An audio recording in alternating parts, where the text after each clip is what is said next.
el tema de hoy, las parejas del Apocalipsis. ¿Qué tratamos de enseñar con este tema? Las parejas del Apocalipsis. Lo que vamos a ver aquí es que en el libro del Apocalipsis se ve, por ejemplo, personajes por pareja. Se ve, por ejemplo, hermano, ejemplos por parejas, ¿no es cierto? Y a eso le hemos llamado las parejas del Apocalipsis, ¿no es cierto? Vamos a hablar, por ejemplo, si hablamos de la bestia, hablamos de la primera bestia y la segunda bestia.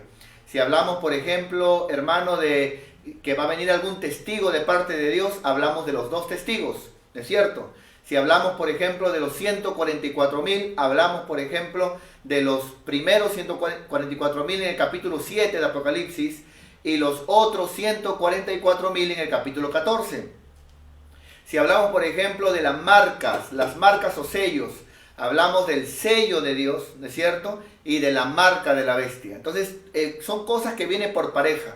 Ahora, no voy a hablar de todo, porque como sabes, mi querido hermano, lo que tratamos nosotros desde la enseñanza, la maestría, es dejarle un poquito de miel en su boca para que, digamos, anheles de una manera personal ir al panal y poder tomar la cantidad que tú quieras, ¿no es cierto? Porque la idea no es tanto que Dios te pueda hablar solamente mediante un hombre, sino que también tengas hambre de Dios y que puedas buscar de Dios, aprender de Dios para recibir más de Él, ¿no es cierto? Muy bien, entonces, es por ello de que hay algunos puntos más que no voy a hablar. Por ejemplo, cuando hablamos de Jesucristo, también por pareja, la idea, ¿no? Porque, por ejemplo, en el capítulo 1, Jesucristo se presenta como glorificado. Y en el capítulo 19 vemos a un Jesucristo, ¿no es cierto? Digamos que viene en caballo blanco.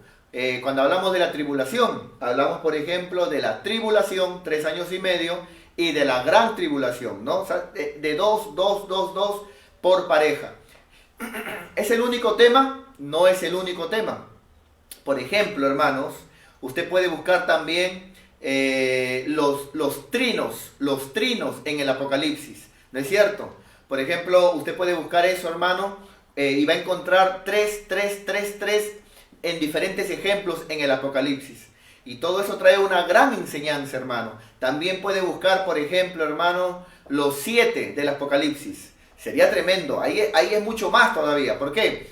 Porque, por ejemplo, ahí habla de los 7 sellos, habla de las 7 iglesias, habla de los 7 espíritus de Dios, habla, por ejemplo, también de las 7 trompetas, las 7 copas de iras, también, y así, ¿no? Habla, hermano, y usted podemos aprender mucho ahí. Pero ya eso yo lo pongo ahí para que usted tenga esa hambre de en esta cuarentena leer, buscar, y cualquier cosa me pregunta, yo estoy para servirle, estoy para responderle, ¿no? Muy bien, el tema de hoy, las parejas del Apocalipsis. Comenzamos con la primera, vamos para allá. Vamos a ver, por ejemplo, en el tema las marcas, ¿no? Por ejemplo, vamos a ver, como ya hace un momento dije, van a haber marcas en el tiempo tribulacionario que habla Apocalipsis. Van a haber marcas, pero uno, ¿no? Porque son 2, pero uno será el sello que Dios ponga y otro será la marca que el anticristo ponga, ¿no es cierto? Uno es diferente al otro, ¿no? Por ejemplo, cuando hablamos del sello de Dios, ¿no es cierto? Ese sello será puesto, según la Biblia, a los israelitas que se conviertan o que crean, no a la iglesia, porque la iglesia ya será llevada con Jesucristo. El pueblo de Israel serán los sellados, ¿no es cierto?, en el Apocalipsis. Y la marca del anticristo, ¿no es cierto?, es el marcaje que se dará a todos aquellos que acepten adorar a la bestia, ¿no? Y que se pongan esa marca. Que ya hemos hablado el día de ayer de eso. Y que al final también voy a responder una pregunta acerca de eso. Muy bien. Empecemos. Apocalipsis capítulo 7, del verso 2 al 8. Vamos a ver la primera marca o sello. Apocalipsis 7, del 2 al 8. Por ejemplo, aquí vemos el primero de la parejita, las marcas. Vemos el sello de Dios, ¿no? Dijimos Apocalipsis capítulo 7, del verso 2 al verso 8 dijimos, ¿no? Gracias. Dice, Vi también a otro ángel que subía de donde sale el sol y tenía, note, la marca, lo dicen otras versiones, o el sello, pero no del anticristo. Estamos hablando, todo lo que hablamos aquí es en Apocalipsis. El sello del Dios vivo. La pregunta es, ¿a quién se le va a sellar? Algunos confunden esto con la iglesia. Hermano, la iglesia ya, aquí, la iglesia, hermano, ya voló con el Señor. Vamos a verlo en el verso 3. ¿Qué nos dice la Biblia? Muy bien, dice, diciendo, no hagáis daño a la tierra, ¿no? Ni al mar, ni a los árboles, hasta que hayamos sellado en sus frentes, nota, no dice a los hijos de Dios o a la iglesia de Dios, dice a los siervos, porque habla de Israel, a los siervos de nuestro Dios. Verso 4, mire, y el número de los sellados es 144,000 sellados, pero ¿de dónde serán? De todas las tribus de los hijos de Israel.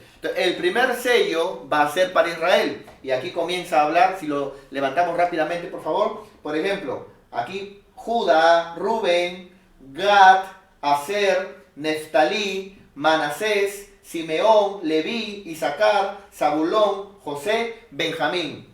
12,000 sellados. Volvamos por favor a la diapositiva. Entonces, cuando hablamos de marcas, ¿no es cierto? Vemos que la primera marca o sello lo da Dios cuando la iglesia sale no tanto a todo Israel, sino a los que creen de Israel, ¿no es cierto? A los que creerán y se volverán a Dios en el tiempo de la tribulación. Y el segundo sello o marca es que lo hace el anticristo. Eso lo vimos el día de ayer, vamos a repetirlo un poquito. Apocalipsis 13, del 16 al 18. Vamos para allá, mis hermanos.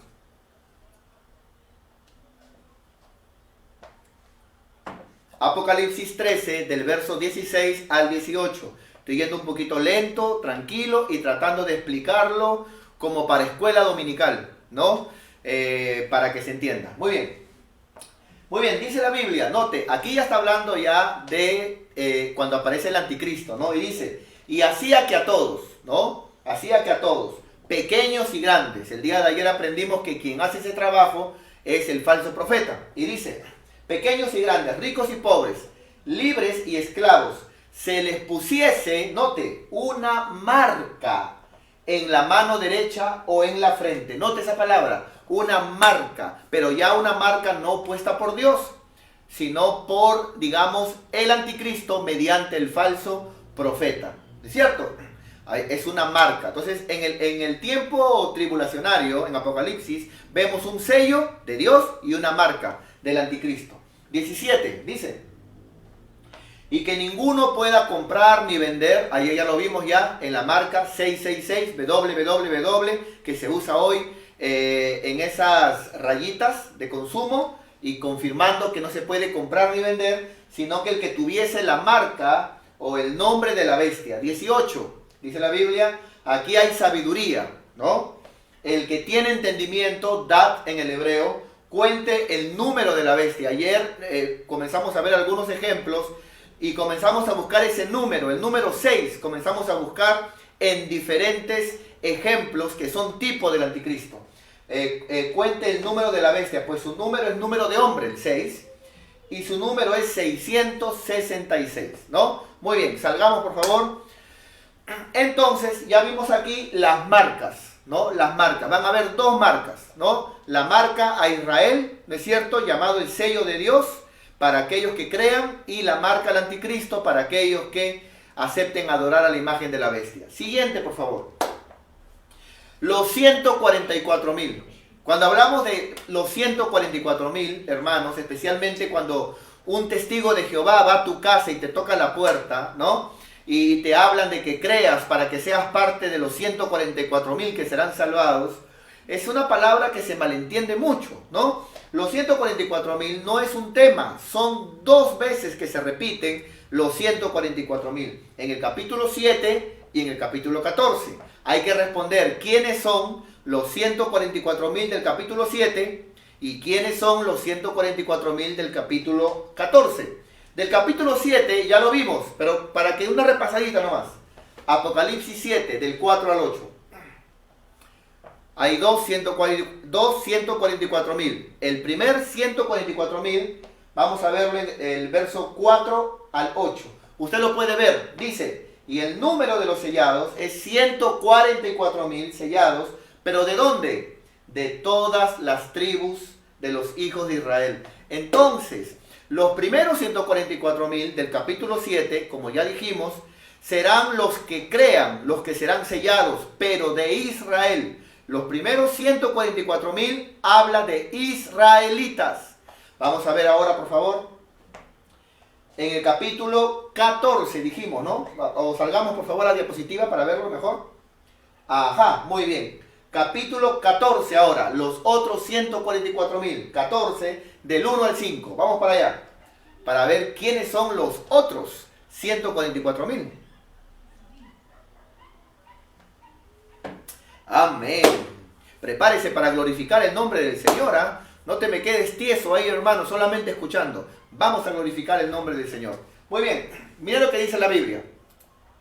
Entonces ya vimos los primeros 144.000, veamos los segundos 144.000. Dice la Biblia, después miré, y he aquí el Cordero estaba en pie sobre el monte de Sión, y con él habían 144.000. Mi pastor, ¿y quiénes son ellos? ¿Ellos también son los israelitas? No, nada que ver. Ellos no son los israelitas, Israel que quedará en los tiempos de tribulación y los que crean serán sellados. No, ellos no son los 144.000 del capítulo 7. Vamos a ver, vamos a investigar quiénes son.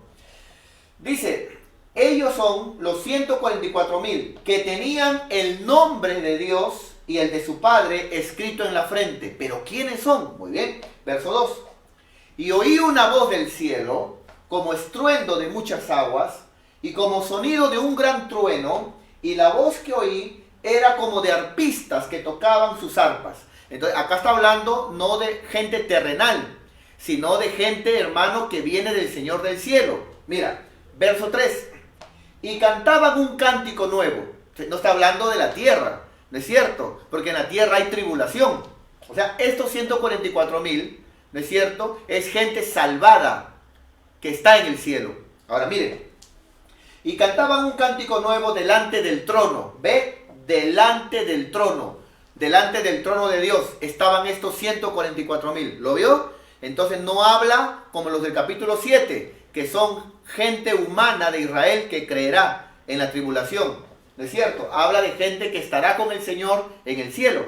Y dice, y delante de los 4 seres vivientes y de los ancianos, y nadie podía aprender el cántico sino aquellos 144.000 que fueron, atentos, redimidos de entre los de la tierra. Entonces, los primeros 144.000 del capítulo 7 son israelitas. Los segundos 144.000 del capítulo 14 son gente de diferentes naciones que han sido redimidos, salvados y que están delante del trono de Dios, dice la Biblia. ¡Wow! Vamos a ver quiénes son. Verso 4. Dice, estos son los que no se contaminaron con mujeres. Y añade a eso, pues son vírgenes. ¿De quién está hablando aquí? Da la primera característica. Habla de hombres que se mantuvieron castos.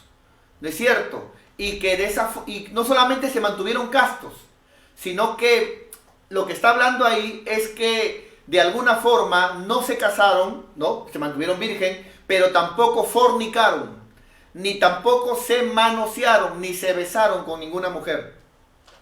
Por eso dice, no se contaminaron con mujeres. Primera pregunta, mi pastor, ¿que la mujer contamina? No, lo que está hablando aquí es que al ser solteros, ¿cómo sabe usted que es soltero? Son vírgenes. Al ser solteros, ¿no es cierto? No fornicaron, ni se manosearon en ningún tipo de relación sexual fuera del matrimonio, porque no eran casados. Era gente, lo que yo puedo ver aquí, era gente que tenía el don como lo tenía Pablo. Usted sabe que Pablo tenía un don. Dios le dio un don a Pablo y era el don de continencia. ¿Qué es el don de continencia? Es la persona que no tiene necesidad de casarse, ni de estar con alguien para sentirse bien, que puede estar tranquilo y que de esa forma puede, como Pablo, trabajar y dedicarse a Dios y predicar la palabra de Dios. Entonces, aquí está hablando de un tipo de hombres que nunca se casaron, ¿no es cierto? Y que se dedicaron enteramente a Dios, y que no solamente eso, sino que no cayeron en contaminaciones como fornicación, ¿no es cierto? O manoseos, o cosas como es, o escándalos, o en cosas como esas, sino que fueron puros para Dios en esa área. Ahora, atento por acá. Dice, pues son vírgenes. Estos son los que siguen al Cordero por donde quiera que Él va. ¿Ve? Estos fueron redimidos de entre todos los hombres de la tierra como primicias para Dios y para el Cordero. Para el Cordero. Verso 5. Aquí quedamos. Y en sus bocas no fue hallada mentira, pues son sin mancha delante del trono de Dios.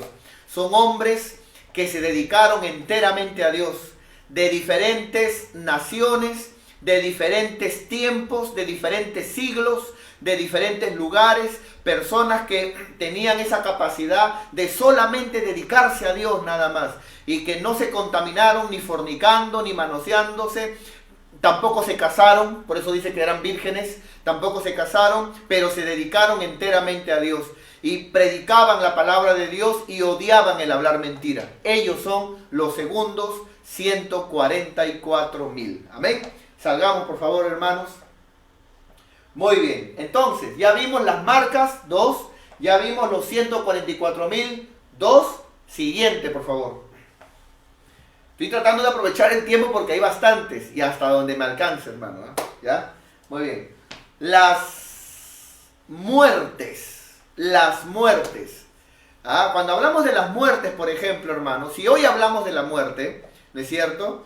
Hablamos de que existe, es lo que hoy hablamos, todos nos cuidamos, por ejemplo, del COVID, y nos cuidamos de no morir físicamente. Esa es la muerte que hoy conocemos. Pero en el tiempo de Apocalipsis se hablan de dos muertes. Se habla la primera muerte y la segunda muerte. Van a ver, entonces, ¿cómo es eso? ¿A qué se refiere la primera muerte? ¿Qué es la primera muerte? ¿Qué es la segunda muerte? Vamos para allá. Apocalipsis 24 nos habla de la primera muerte, que es la muerte que conocemos, la muerte física, ¿no? Apocalipsis 24. Muy bien, gloria a Dios. Mire lo que dice la Biblia, dice la palabra, y vi tronos en tiempos tribulacionarios, acá ya entre el milenio, y se sentaron sobre ellos los que recibieron facultad de juzgar. Y vi las almas de los, ¿qué dice? Decapitados, de aquellos que no adoraron a la bestia, y bueno, usted ya sabe, ¿no es cierto? Entonces, la primera muerte que menciona aquí es la muerte que, así como hoy, mucha gente puede morir físicamente en tiempos de la tribulación, aquel que no adora a la bestia, según la Biblia, será decapitado y por ende sufrirá de la primera muerte, ¿no? Lo podemos por favor, ajá, un poquito más. Muy bien, entonces esto que está aquí es la primera muerte. ¿Qué es la primera muerte? ¿No es cierto? Hoy que muera alguien por COVID, o de repente un accidente, o una enfermedad, o aquí ser decapitado, es la muerte física. Pero vamos a ver cómo aquí se menciona la segunda muerte. ¿No es cierto? ¿Qué es la segunda muerte? Vamos a la diapositiva, por favor, para siempre dar la idea. Las muertes, primera muerte, la muerte física, Apocalipsis 24. La segunda muerte, Apocalipsis 20:14. Vamos para allá, mis hermanos.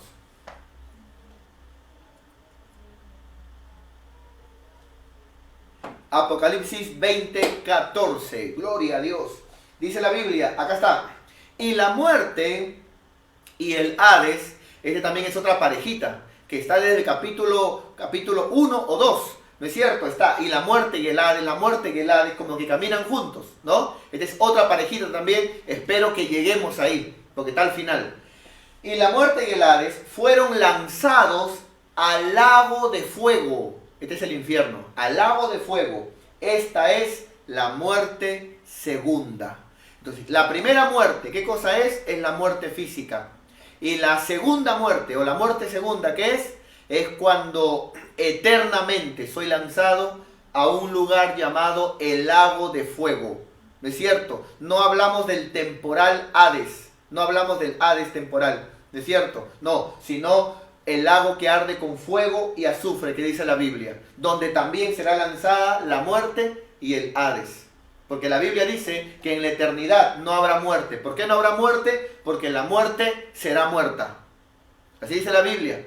La muerte morirá, porque será lanzada al lago que arde con fuego y azufre. Volvamos por favor a la diapositiva. Entonces, vemos aquí las muertes.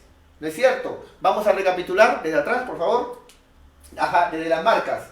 Cuando hablamos de marcas, hablamos de dos marcas. El sello de Dios y la marca del anticristo. Siguiente. Cuando hablamos de los 144.000, hablamos de los primeros 144.000 del capítulo 7. Israelitas o judíos que creerán en tiempos de tribulación, y los 144.000 del capítulo 14, que es de todas las naciones, gentes que fueron puros para el Señor, ¿no? Que tenían este tipo de don de continencia y se cuidaron para Dios y sirvieron a Dios. Eso es algo muy precioso, ¿no, hermanos? Eran primicias de Dios, dice la Biblia. Muy bien, siguiente. Cuando hablamos de las muertes, hablamos de dos muertes. Hoy nos cuidamos de la primera muerte, pero en tiempos tribulacionarios dice la Biblia que aparecerá el lago de fuego al final, cuando aparezca el juicio del trono blanco, y se hablará de la segunda muerte, porque todo aquel que sea lanzado al infierno, a eso se le llama la segunda muerte, la muerte eterna, separada de Dios. Muy bien, siguiente por favor. Los testigos. Van a haber dos testigos también, dos testigos.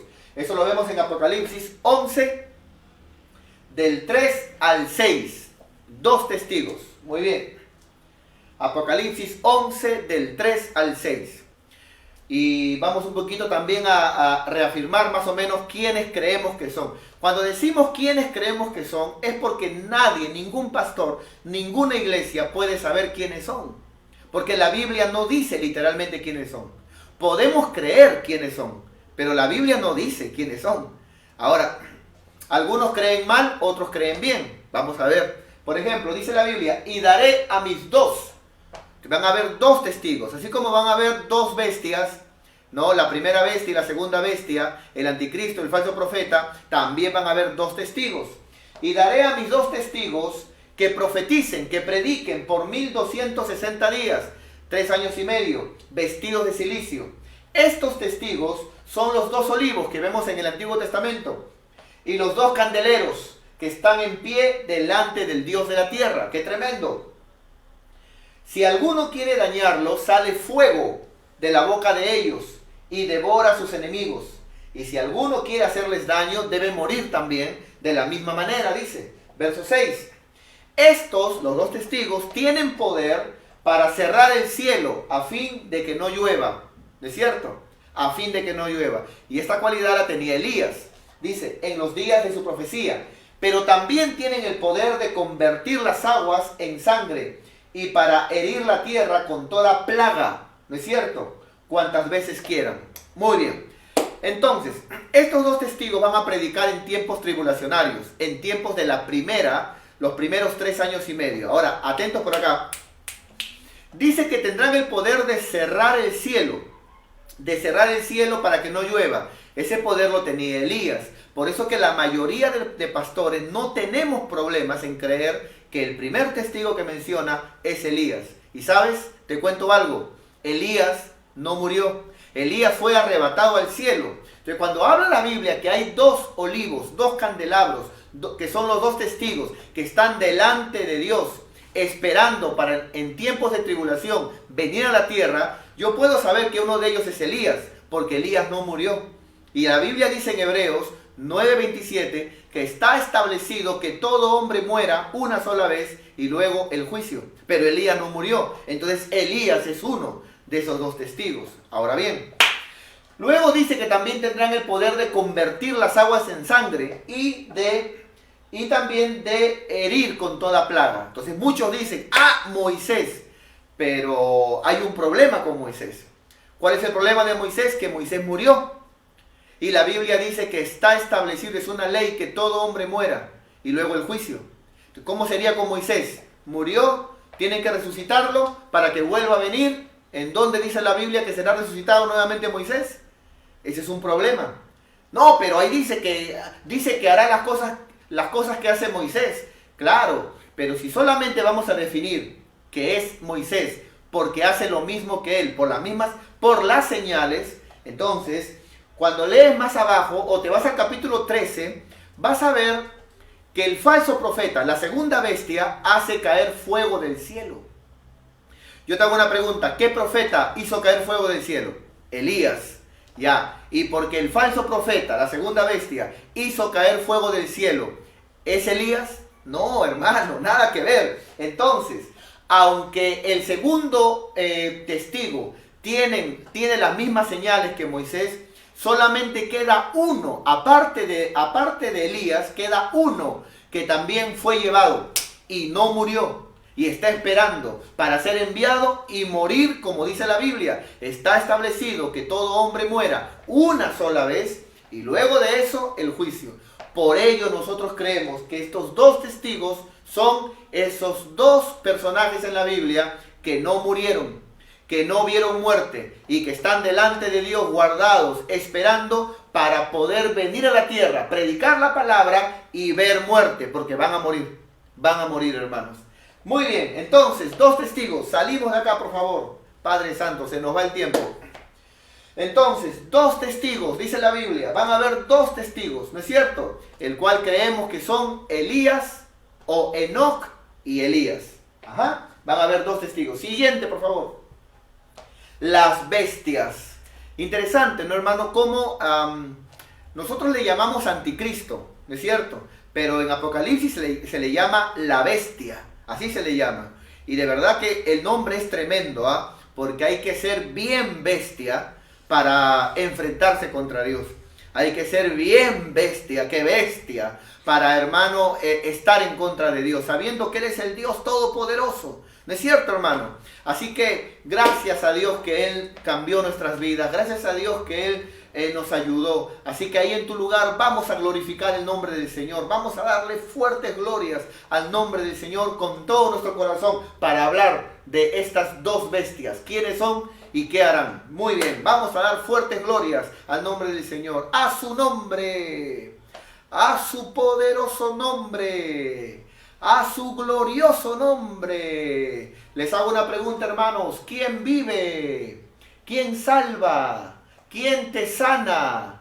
¿Quién viene por segunda vez? Cristo. Palmas al nombre del Señor. Muy bien. Vamos a ver aquí, hermano, las bestias. ¿No es cierto? La Biblia habla de dos bestias. El problema es que la gran mayoría de creyentes confunde mucho llamándole a todo el anticristo. El anticristo. No. Hay una bestia que es la que sale del mar. Ese es el anticristo, la primera bestia. Y otra que sale, dice, de la tierra, ¿no es cierto? Este es el falso profeta. Por eso cuando se habla del falso profeta, él es el que manda a poner la marca. Quien manda a marcar no es el anticristo, quien manda a marcar es el falso profeta, pero lo hace para el anticristo. Muy bien, vamos a Apocalipsis 13, del 1 al 18. Vamos para allá, mis hermanos. Muy bien, ahí están las dos bestias. Dice la Biblia, vamos a ver aquí la revelación de Juan. Me paré sobre la arena del mar y vi subir del mar. Cuando usted sigue leyendo el libro de Apocalipsis, en el capítulo más adelante, ahí mismo explica qué simboliza el mar. Habla que son naciones, ¿no? Y vi, dice, subir del mar, de las naciones, una bestia. Esta es la primera bestia, que tenía 7 cabezas. Todo esto tiene un simbolismo poderoso, pero me quedaría mucho tiempo aquí, hermano, y no es mi tema. Muy bien. Que tenía 7 cabezas y 10 cuernos. Y en sus cuernos 10 diademas. Si quieres saber un poco más de esto, léete capítulos más adelante, capítulo 18, 19, lo habla clarito. Muy bien. Y sobre sus cabezas la primera bestia tenía un nombre blasfemo. Primera característica del anticristo, será un blasfemo. Será un blasfemo. Él es el causador de aquello que se conoce a la mitad de la tribulación como la abominación desoladora. El blasfemo. ¿Ve? Él es el anticristo. Muy bien. Verso 2. Y la bestia que vi era semejante a un leopardo, y sus pies como de oso, y su boca como boca de león. Y el dragón, ¿quién es el dragón? ¿Quién es el dragón, hermano? El dragón es el diablo. Y el diablo le dio su poder, y su trono, le dio autoridad. Por eso que el anticristo tendrá esa capacidad de gobernar, pero él gobernará, el anticristo gobernará políticamente. No se meterá en religión, políticamente. En religión será la segunda bestia, el falso profeta. Su trono y grande autoridad. Por eso que podrá hipnotizar a los presidentes, naciones y también a las personas, ¿no? Muy bien, verso 3. Estamos hablando de la primera bestia. Este es el anticristo. Y vi una de sus cabezas como herida de muerte, pero su herida mortal fue sanada. Y se maravilló toda la tierra en pos de la bestia. Muy bien, verso 4. Y adoraron al dragón. O sea, en aquellos tiempos de tribulación, el ateísmo será tan fuerte que ya casi rozará con mejor, digamos, adorar al maligno. Y adoraron al dragón que había dado autoridad a la bestia. Y adoraron a la bestia diciendo, note lo que dirán en tiempos de tribulación.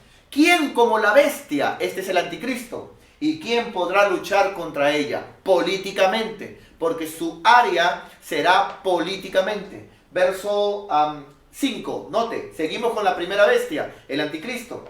También se le dio boca que hablaba grandes cosas, ¿ve? Políticamente.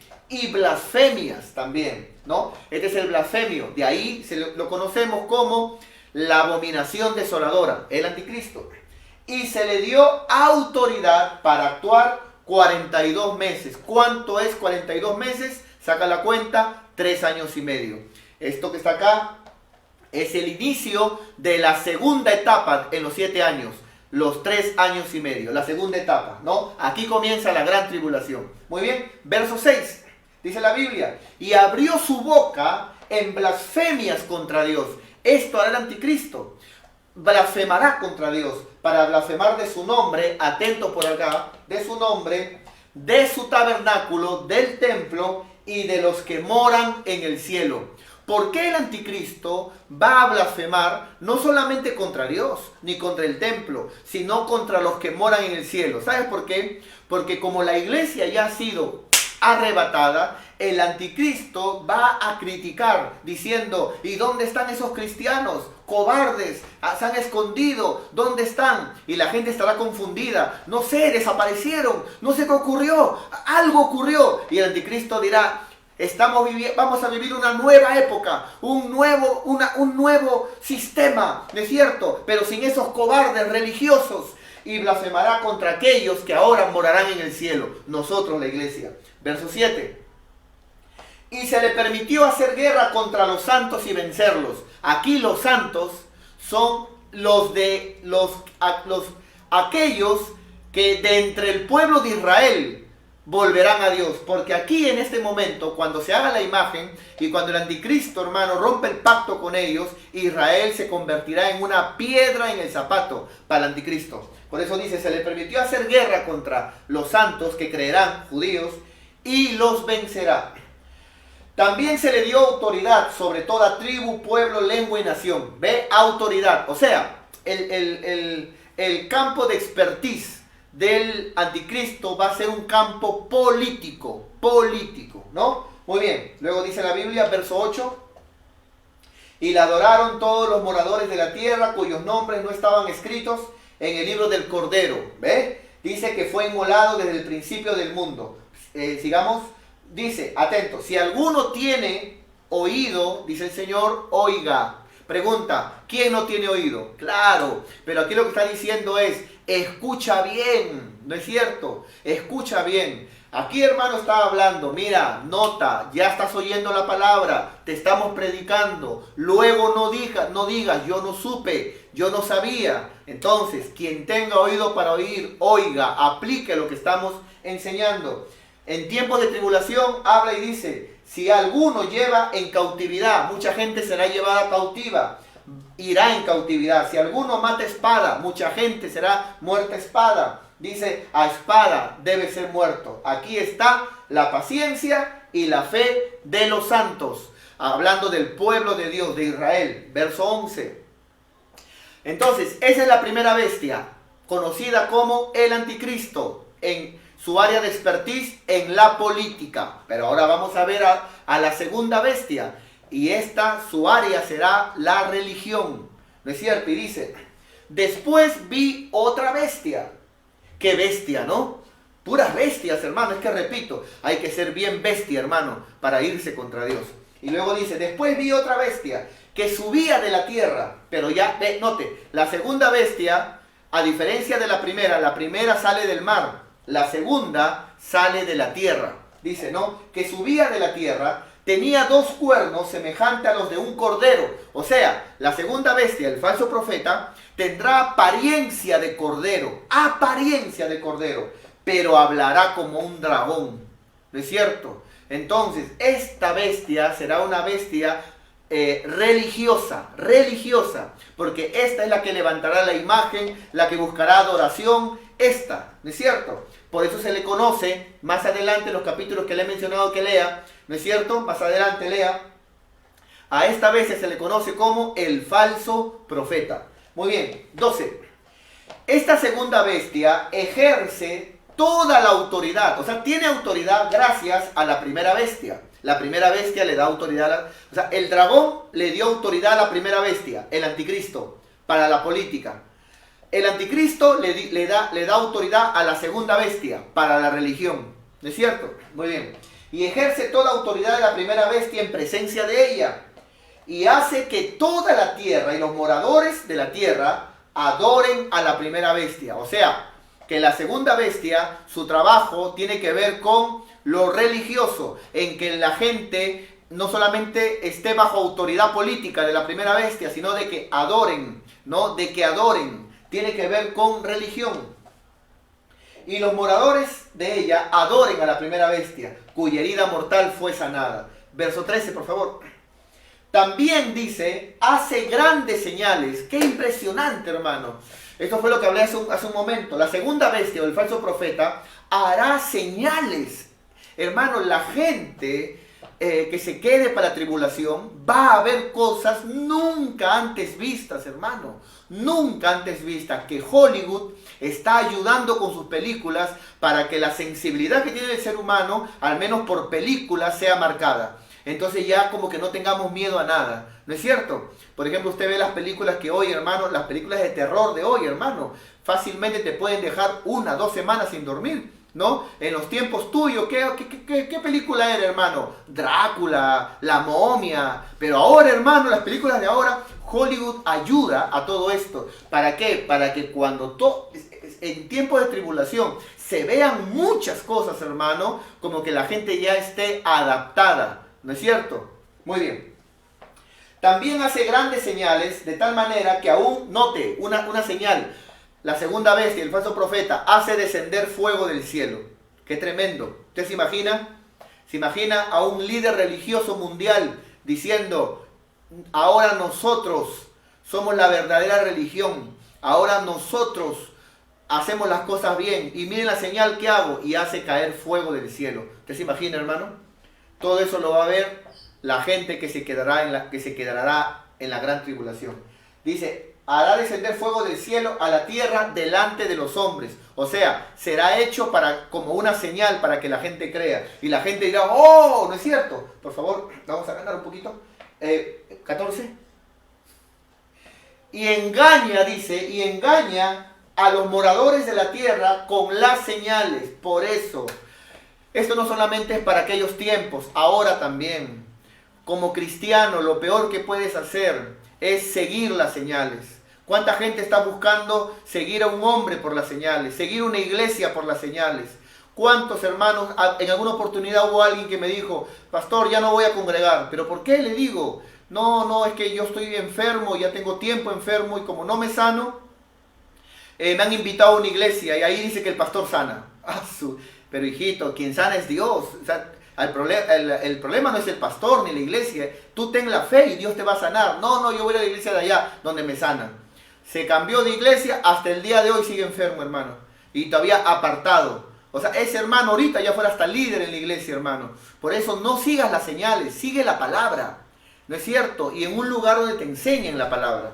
Por aquí vemos a la segunda bestia, vemos haciendo señales, hermano. Y dice la Biblia, señales que se le ha permitido. O sea, todo lo que el anticristo y el falso profeta haga es permitido por Dios. Acá no es como a veces ponen en el Facebook y ponen a Jesús con el diablo, ¿no? A ver quién gana. Y los hermanos están ahí comentando, Jesucito gana, cruz Jesús. No, luz Jesús. No, hermano. ¿Te imaginas? Poner a Jesús peleando con el diablo es como ponernos a un dinosaurio con una garrapata o una pulga. No, hermano, eso no da. Si ellos hacen algo es porque Dios se lo permite. Así de simple. Muy bien.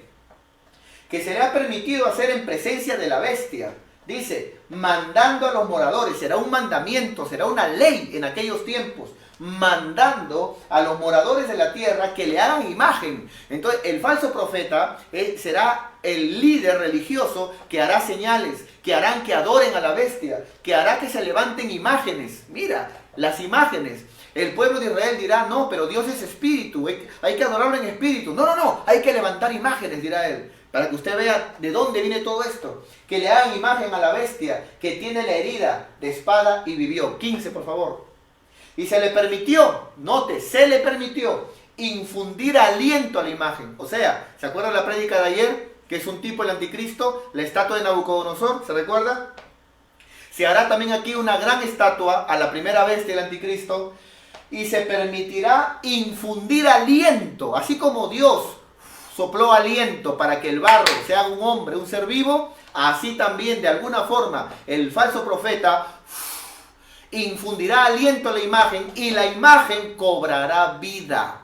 No sé cómo, hermano, no sé cómo. No, pero dígame cómo. ¿Quieres saber cómo? Tendrás que quedarte, pero no te lo recomiendo.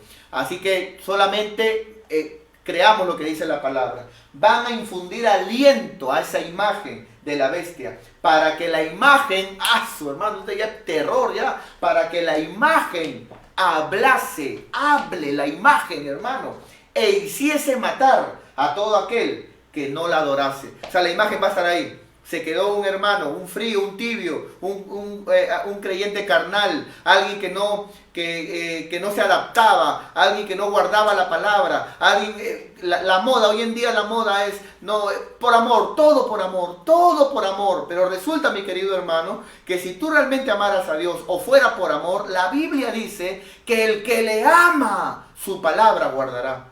El Señor dice, si me amáis, guardad mis mandamientos. O sea, no hay amor sin obediencia. Entonces, hermano, la Biblia dice que esa imagen que tendrá vida, hará y dirá, el que está allá no me adora. Y hará matar a todo aquel que no la adorase. Padre Santo, hermano. Mira todo lo que se va a vivir en aquellos tiempos, la cual con mucho cariño te estamos compartiendo en esta enseñanza, las parejas del Apocalipsis, la cual te animo en el nombre de Jesús. De aquí nos vemos hasta el día sábado. En la tarde tú puedes verificar en nuestra página cuál es la siguiente enseñanza que vamos a estar dándote para que en estos tiempos de cuarentena tú puedas estudiar la palabra, tengas hambre de la palabra, temor de Dios ahí en tu corazón, evitemos quedarnos para este evento. Vamos terminando por aquí, mis queridos hermanos, que ya se nos fue el tiempo. Hoy yo quiero motivarte con todo mi corazón a que podamos tomar en serio a Dios. Hoy quiero pedirte con todo mi corazón que podamos tomar en serio a Dios. Hace un tiempo atrás,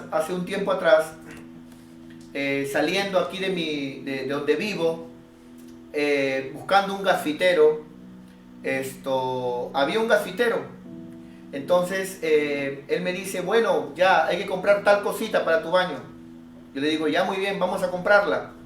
Y yendo a comprar, nos subimos a mi auto y él nota algo en mi auto y me dice, ¿usted es cristiano? Me dice. Y yo le digo, sí, yo soy cristiano, le digo, voy a una iglesia, ¿no? ¿Cómo se llama tu pastor? Me dice.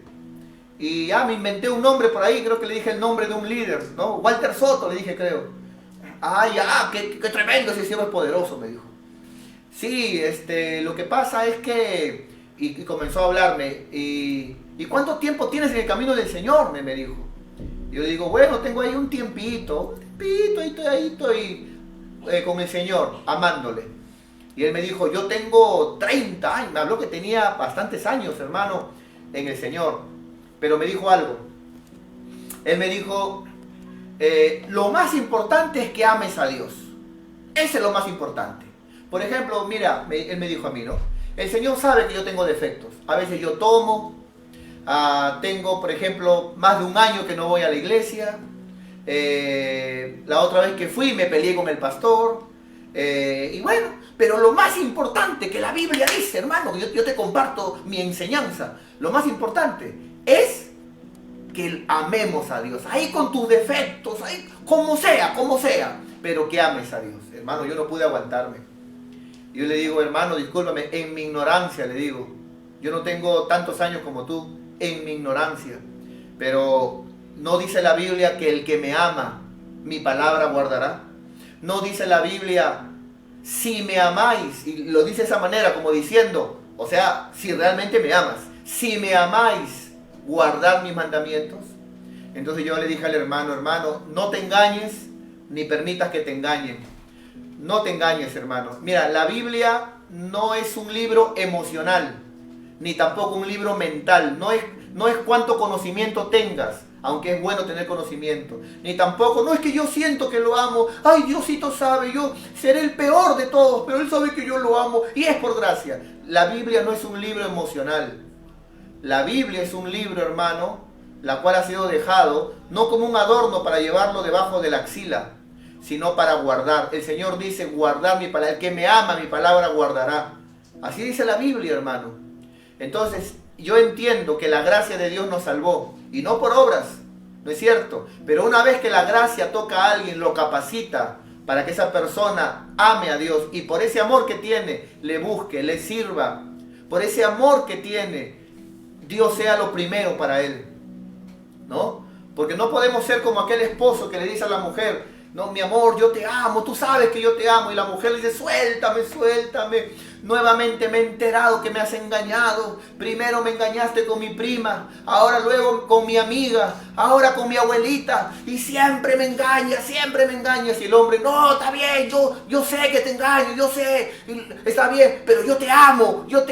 No podemos ser cristianos así, hermano. Que sabemos, hermano, que no obedecemos a Dios, no guardamos la palabra de Dios, que estamos en desorden, ¿no es cierto? Que en esta cuarentena de repente Dios te ha bendecido, pero no has sido fiel con el Señor, Pero aún así agarramos y decimos, no, pero Señor, tú sabes, todo es por amor. No, hermano, discúlpeme, hermano, pero como ministro de Dios no puedo dejar que se autoengañen. Entonces es tiempo de tomar en serio a Dios. Tomemos en serio a Dios y busquemos a Dios con todo nuestro corazón.